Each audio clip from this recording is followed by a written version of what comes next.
Oh, well, I came to England in 1962 and married Carol Rice, and have been here the last 40 years, married to him.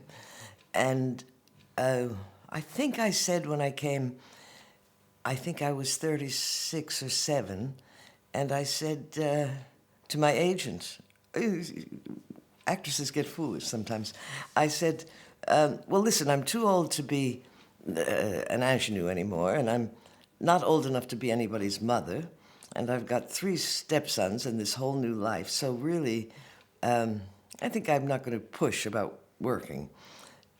So that was, he said, well, I said, I can't play English. Anyway, then he would occasionally telephone and say things like, well, the BBC wants you to be in Death of a Salesman with Rod Steiger. Should I tell them you're not interested? I said, no, I want to do that. So I did work probably as an actress about twice a year, which is probably as much as I would have worked if I'd been trying. And so when this came along, Tony Richardson obviously thought of me and asked me to be in it, and I, of course, said yes, because it was very exciting. It was such a good idea to be filming plays, I thought, the whole play, and it was Tony Richardson, and Katharine Hepburn and Paul Scofield, and I mean, it was a very lovely thing to be asked to be in. So I was, and they were making these films here. I imagine it was cheaper in those days, or there was ED money. I think that was the aid to the cinema from the English government, or there was the American companies had money here. I don't know the financial part, why it was shot here, except that Tony was English and many of the plays were English. But this was an American one. They shoot films wherever they have the money to shoot them. And actors go wherever they're wanted. I happened to be here. He said to me, he lay there in the dark with me, this man, and he said to me, very softly, like a little boy rather, do they love us? Do they love us, Edna? Oh, I let a silence go by.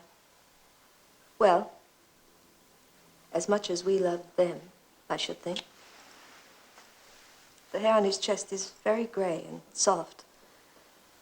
Would we let them stay, Edna? Almost a whisper, then still again. We went to Tony's house, and he had cleared a room upstairs, and we rehearsed. First we read, it was exactly like in the theater. We read through the play all together, and then we did it several times. We discussed the play, the characters, all together. And then he sometimes started to call rehearsals with just the people in a particular scene. So he had more individual or double rehearsals, more intense. But it was, I think that David Watkins, the lighting cameraman, was there. So they were also setting up the idea of the shots. You know, he was getting an idea of exactly what he wanted to do because, of course, they were low-budget movies. I don't remember how many weeks we shot, but I think it was quite short. But we had rehearsed, so it makes a difference. And I remember the rehearsals were quite intense, and there were disagreements about, I remember particularly Paul Scofield, someone said to him, please look at me when you're, someone sort of methody acting, American acting, said, please look at me when we're reading. And he said, well, I'll try to, but I was brought up in a different tradition. And, you know, there were little things like that.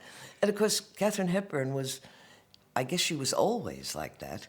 She was like your young, enthusiastic actress, you know, ready to work at all times and very alert and aware of everything that was going on. I remember it all as intensive and good rehearsal.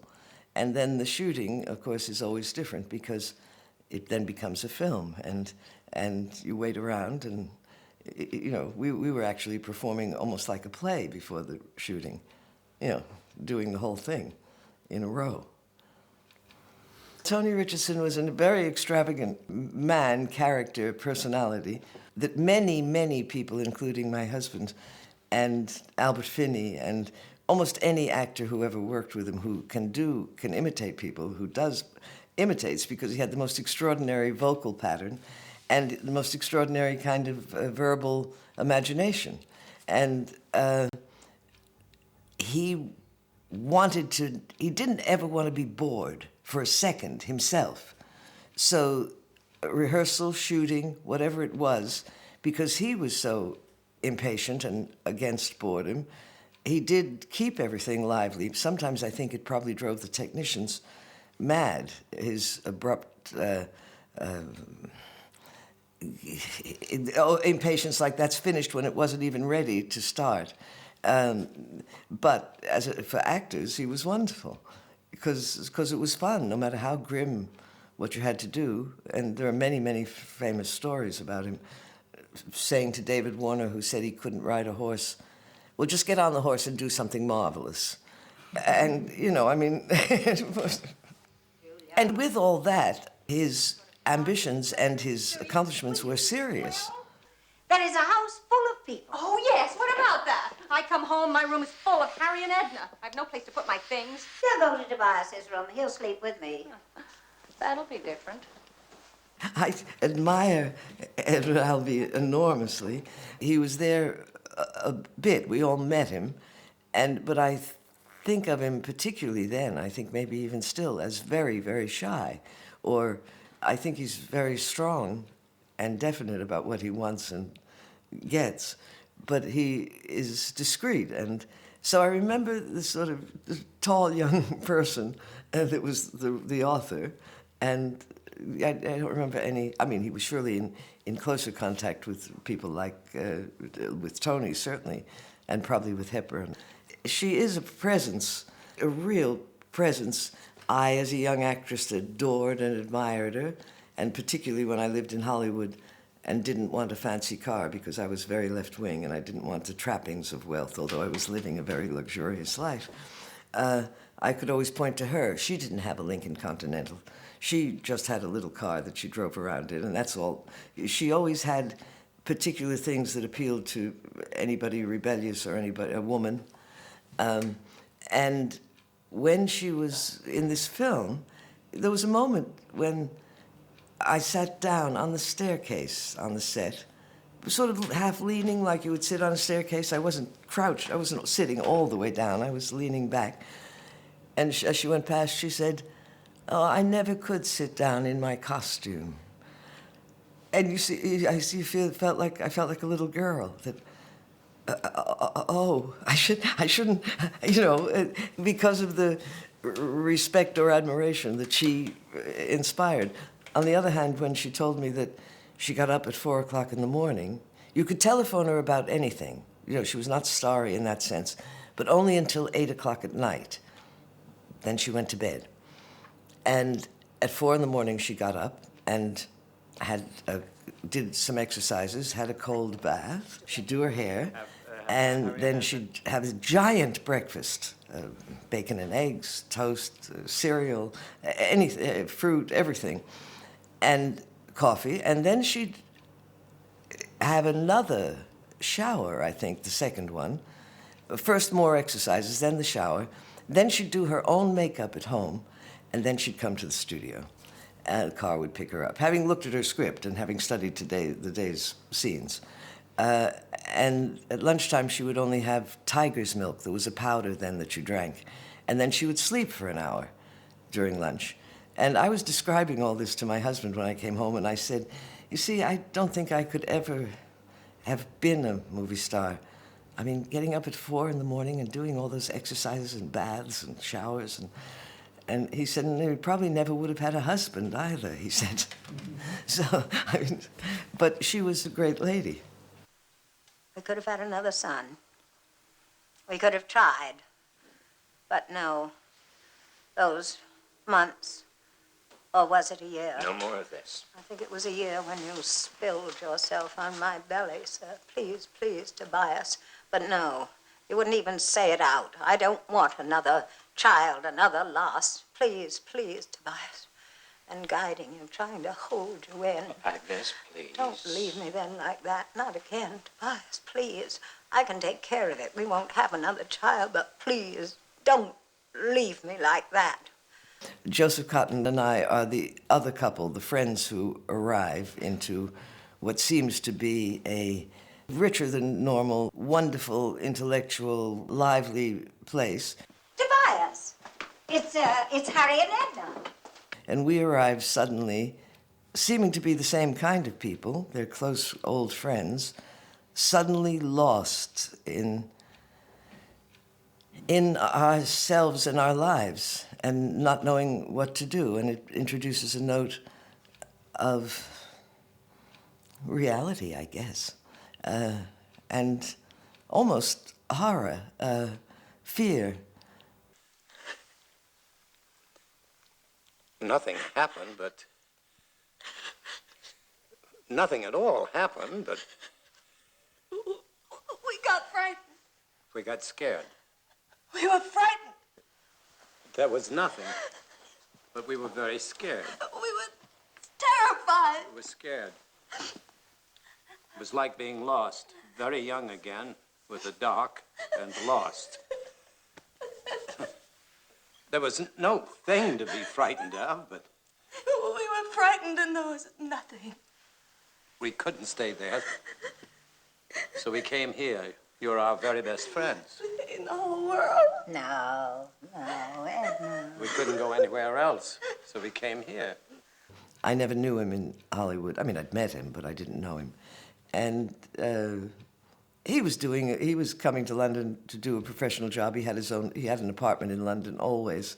I mean, I didn't know in those days that there were these people who were international and intelligent enough to already, you lived in Hollywood and you had an apartment in London. You know, I mean, I didn't know there were people like that. I knew Cary Grant had an apartment in London and one in New York, but that was different. He was English and that he had the same wardrobe so he could fly without suitcases in each apartment. I mean, I remember thinking that was the most wonderful, glamorous thing I'd ever heard of.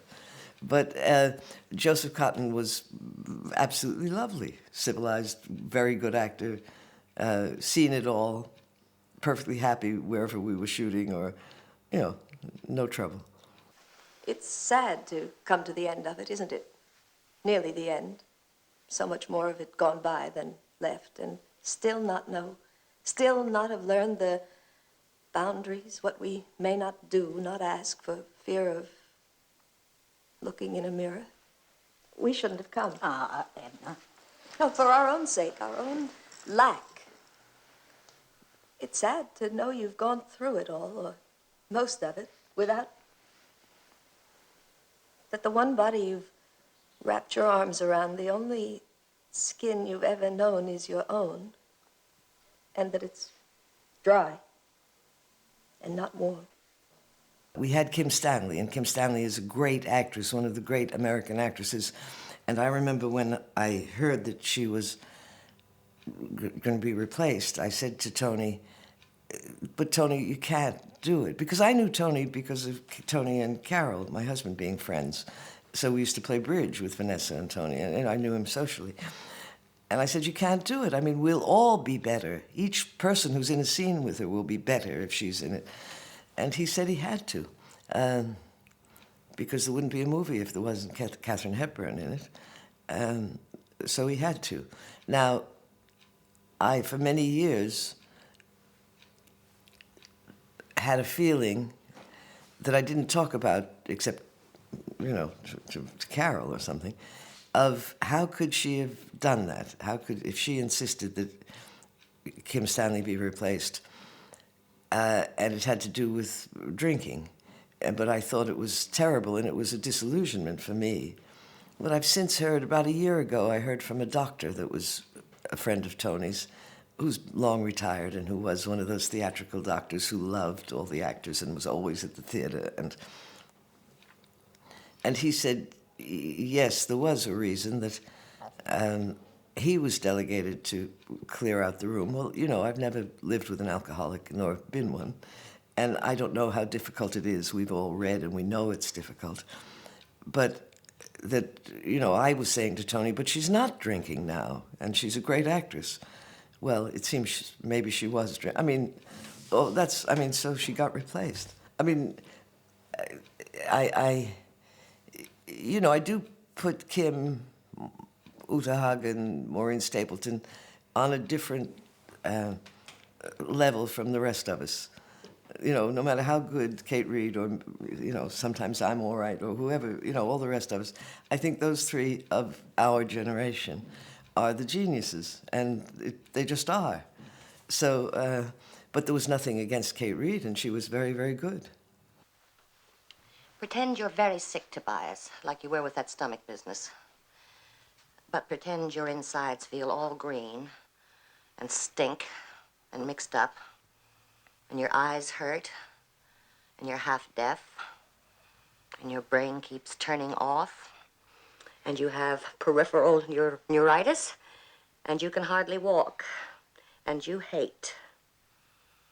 You hate with the same stinking green sickness you think your bowels have turned into. Yourself and everybody. Hate. But oh God, you want love. L-O-V-E, so badly. Comfort and snuggling is what you really mean, of course. But you hate. And you notice with a sort of detachment that amuses you, you think that you're more of an animal every day. You snarl, you grab for things, hide them, can't remember where you've hid them, like not very bright dogs. You know, often they film plays, and they're not very good. They're static, and you can tell it's a filmed play. Especially, I mean, the ones that are filmed in the theater itself. That's just a record of the performance. But this was an effort to actually do the play as a film without changing, adding, explaining, just do the words that were there on the page as a film.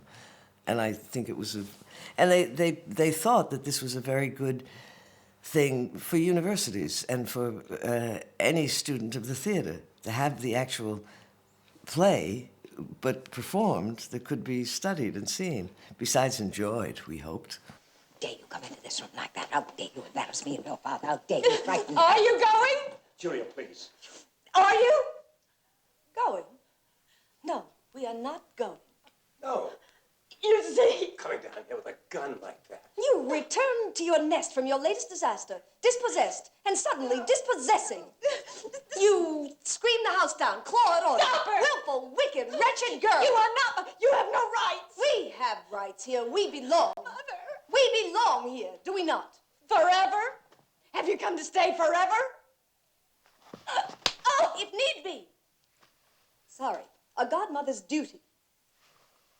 I remember that as quite hard, and it may have been because I had to slap her. It was hard to do. You're never quite pleased with yourself. You know, there are always things you see, you know, at the end of every take, you think, oh, I could do it better. Can we do one more? Well, when the whole film is finished, you think, oh, I could do better than... So you're never pleased with yourself.